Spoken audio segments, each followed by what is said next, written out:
अघिल्लो हप्ताबाट सुरु भएको अनइभन नोट्स सिजन 3 आज एपिसोड 2। अघिल्लो हप्ता एपिसोड 1 मा हामीले रबिन सापकोटाले लेख्नुभएको एउटा कथा पढेका थियौँ। आज एपिसोड 2 मा हामी अर्जुन पौडेलले लेख्नुभएको कथा उपमा पढ्न गइरहेका छौँ। वाचनमा म मिलन पोखरेल छु। अर्जुन पौडेलजीलाई धेरै धेरै धन्यवाद कथा उपलब्ध गराइदिनु भएकोमा। यहाँका कथाहरू साँच्चीकै हृदयस्पर्शी हुने गर्दछन्, साँच्चीकै मिठा हुने गर्दछन्। यहाँलाई फेरि पनि धन्यवाद। कथा यसरी सुरु हुन्छ। रातभरिको झरी पानी झरेर झरेर बलेसी हुँदै बगिरहेको बेला म झन झन चखिलो हुँदै बलेसीसँगै अनन्त बगिरहेको छु। ठप्प झ्याल थुनेर अँध्यारो कोठालाई झनै धुम्म पार्छु। पानीको धारिला प्रहारले टिनको छानो बेगसँग बजिरहेकोले कान सुस्ताएका छैनन्। जाँगरिला छन्। थर्किएको कोठाभित्र छेउपट्टिको कुनामा अटाई नअटाई राखेको पुरानो टेबलबाट उज्यालोले अप्ठ्यारो गरी बल्न खोजिरहेको छ। धिप्प धिप्प मैनबत्तीको शिखाले अँध्यारोसँग जुधिरहेको बेला उज्यालोलाई दबाब परेको छ। बेला बेला घर्याक्क झ्याल खोलेर बगैँचासम्म आँखा सरसर्ती डोर्याउँछु। फुलहरू देख्दिनँ। हिजो मात्रै रोपेका फुलहरू झरीले भाँचिसकेछ। न मजासँग झ्याल लगाउँछु। एउटा चट्टान गल्दैछ मनभित्र। क्षणिक आवेश आउँछ र फर्किएर जान्छ। तर म यो सबै लेख्न सकिरहेको छैन। अहिले 34 वर्षको भएँ। उमेर सँगसँगै बोझिला लाग्ने यस्ता एक्ला रातहरू कति बिते कति।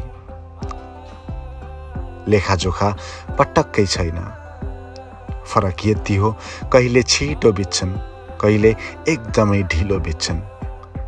मैले जाने बुझेर कसैलाई धोका दिएको छैन।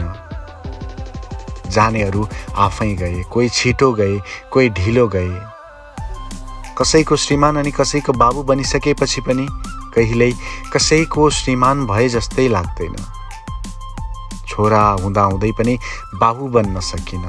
सम्झनाहरू झन झन आउँछन्, आइरहन्छन् अनि आएको बेला मैले धान्न सक्ने क्षमताको ख्यालै नगरी आउँछन्। आँखाका बाँधहरू फुटाउने चालले आउँछन्। कुनै कुनै सम्झनाहरू हुँदा नै त्यस्ता रहेछन्। मनले थाम्न नसकेपछि लेख्न मन लाग्ने यस्ता सम्झनाहरूलाई म धेरै माया गर्छु, एकदमै धेरै माया गर्छु। यसरी नचाहँदा नचाहँदै पनि हावा जस्तै फैलिएर अर्कै संसारमा पुग्छु, जहाँ मैले सम्झनाका ठुल्ठुला भारीहरू बिसाएर आएँ।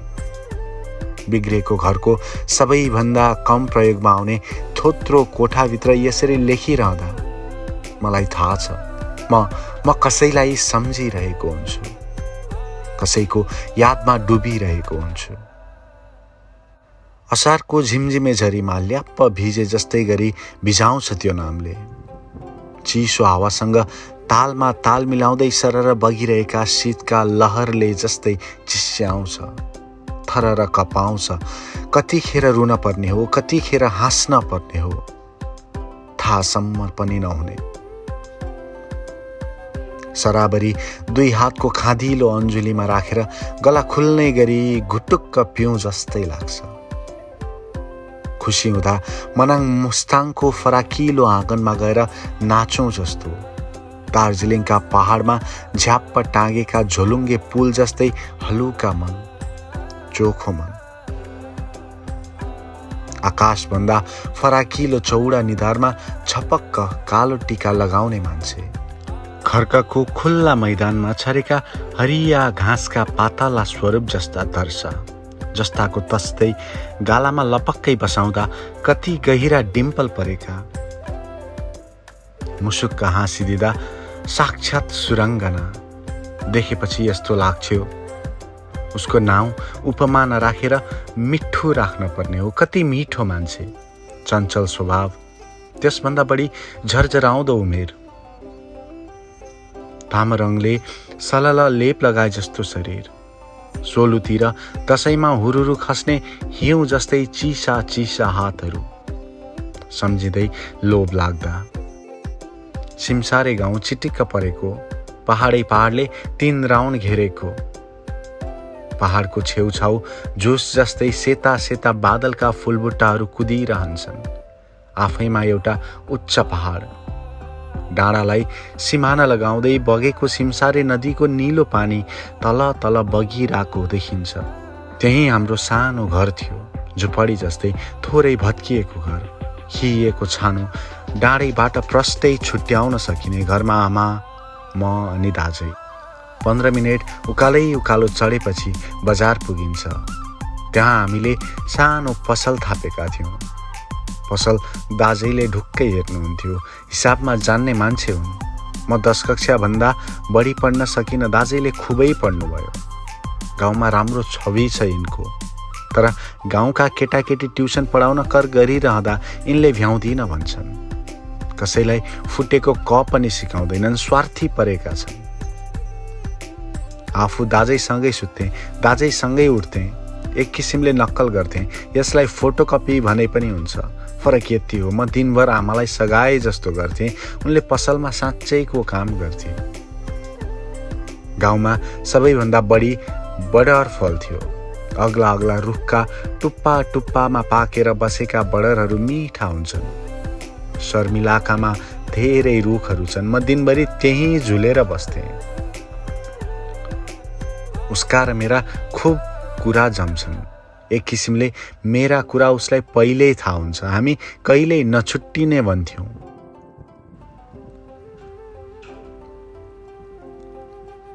तर 1-2 दिनदेखि उसले पनि पसल थापेर घर बस्न छाडी। त्यति बेला म एक्लो भएँ। त्यता हिँडेको देखि सहन नथी। चर्को परेर फरेर बोल्थी, त पनि बेकाममा डुलेर नबस, मैले त पसल थापिसकेँ त। घरमा दाजैले भने, त कहिल्यै बजार निस्केको पनि देख्दिन त। कमसेकम बजारमा कुन कुन पसल थपिए भनेर त बुझ्नुपर्छ नि। सधैँ त्यही शर्मिलाकोतिर के गर्न जान्छस् कि लप परेको छ तेरो? के को लप पर्नु, अब घुम्न पनि पाइँदैन।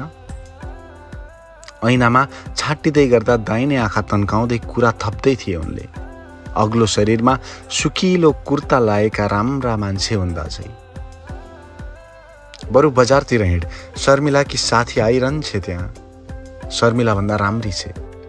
भो परेन, के नाम हो त्यसको? उपमा हो, गाउँकै राम्री, धनवीरकी भान्जी, त्यो पनि आफ्नै। पढेकी केटी हो, अस्ति मात्र आएकी। नाइनास्ती गर्दा पनि मैले जानै पर्ने भयो। ऐना अगाडि उभिएर जति सक्दो छाटिएँ। जवानीको जोस हिमालको टुप्पोभन्दा माथिसम्म हुर्काउँदै टल्किएर निस्कियौँ। दाडिमको रुख कटेर हेर्दै रहर लाग्दो त्यही माथि नयाँ नयाँ ठेला कुदाउँदै पसलको बाटो लागियो। दाजै रहर लाग्दा देखिन्थे। मेरो विचारमा म झन् रहर लाग्दो देखिन्थे। सेतो टी सर्ट, नीलो प्यान्ट अनि तल 1400 को भर्खरै किनेर ल्याएको नयाँ जुत्ता। ठाटसँग बजाउँदै हिँड्दा सबैले मलाई नै हेरेका थिए। गतिलो पाखुरा बाहिरको टिमिक्क टी सर्टले मेरो पर्सनालिटी झलझल्ती देखाउँथ्यो। गाउँभरिका सबैले मेरो आरिस गरे त्यति बेला। उपमा दिउँसोतिर देखा परी। बजारमा धुले मैलेहरूको भिडमा त्यत्तिकै फरक लाग्ने केटी। अग्ली, अलिअलि फुलबुट्टा भरेको सेतो कुर्ता लगाएकी। पातलो सलले टम्म भरिएको जिउडाललाई सकि नसकी छोपेको थियो। जहाँ जति परिपक्व भागहरू चाहिन्थ्यो, सुकिलो कुर्ताले लबालब त्यति नै बेरेको थियो। छेउ हुँदै देखेको उसको चालमा कति दम थियो भन्न सक्दिन। आजका केटीहरूको छेउमा उसलाई उभ्याउने हो भने सबै पतिङ्गर जस्ता देखिन्थे होलान्। त्यहाँ तास खेल्दै बसेका एक हुल केटाहरूले पनि ठुल्ठुला आँखा गाडिरहेका थिए।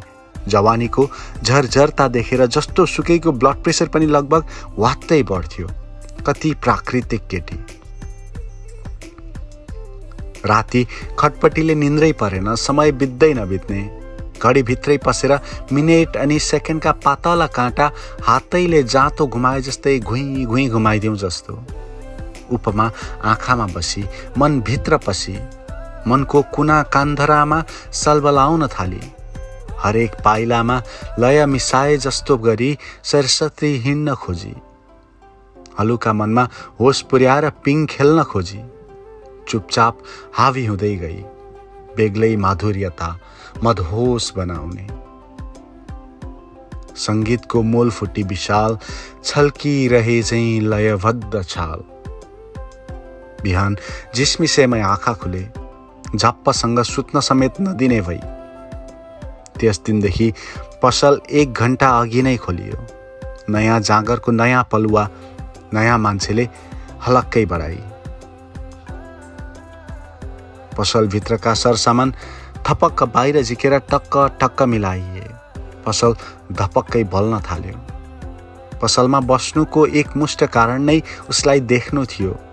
जति जति बजार बाक्लिएर जान्थ्यो उति नै उम्लिन्थे। सधैँ जसो देख्न थालेपछि धक्कै नमानी हेर्न सक्ने भए। उसको शरीर विकसित थियो। त्यसदेखि अलिकति लजाउँथे म। गुप्त गरी सजाउँथे त्यसलाई।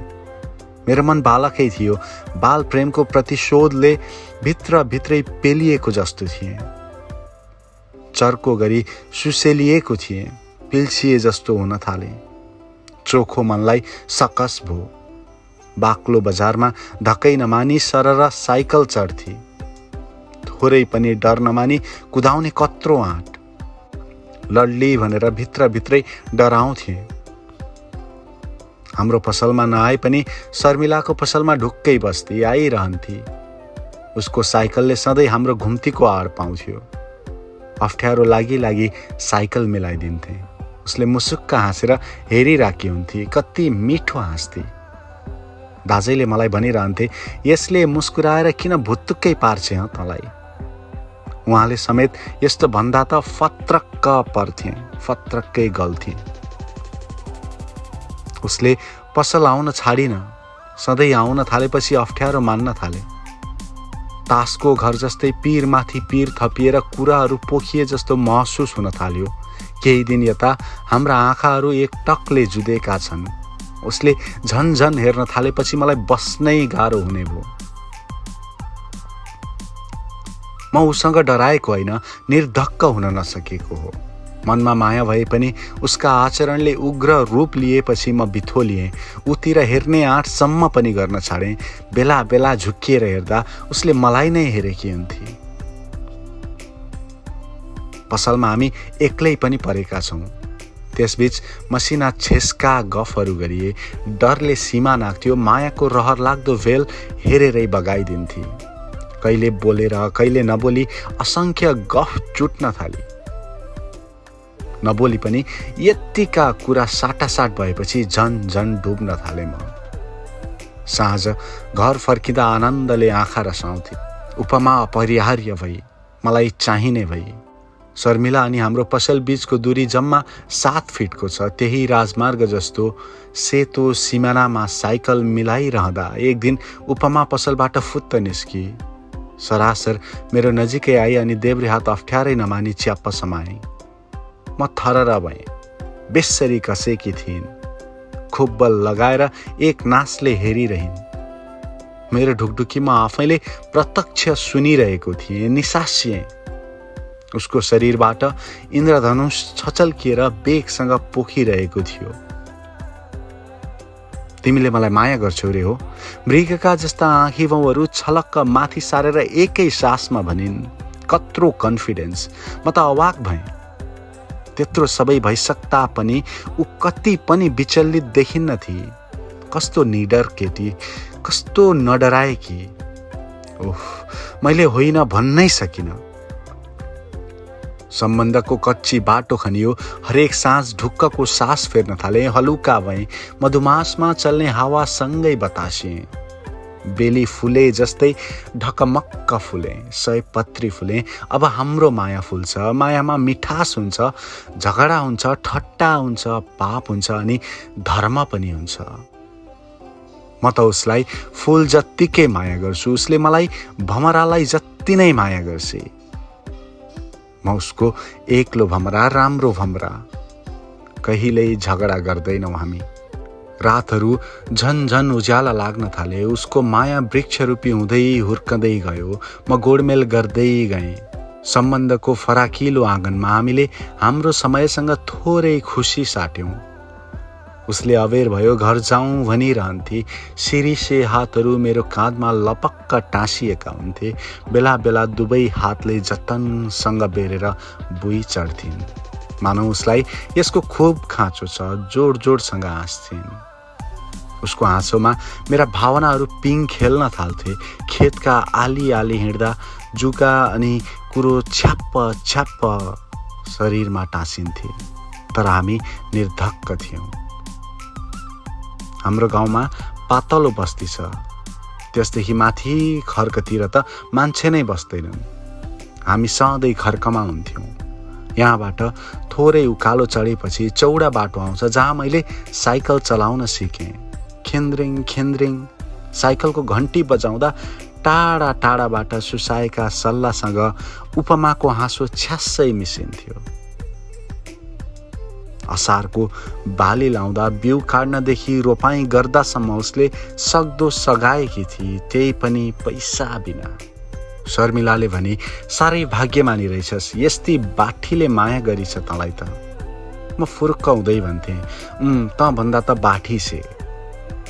कुर्ता माथिको निलो सललाई 5 औँलाले च्याप्प कसेर निधार खुम्च्याउँदै सनक्क सन्किन्थे शर्मिला। यति भन्दै यहाँसम्मलाई हामीले यस कथाको भाग 1 भन्ने निर्णय गर्यौं। समय अलिकति लामो हुने भएका कारण अर्को हप्ता यसै कथाको भाग 2 लिएर आउनेछौँ।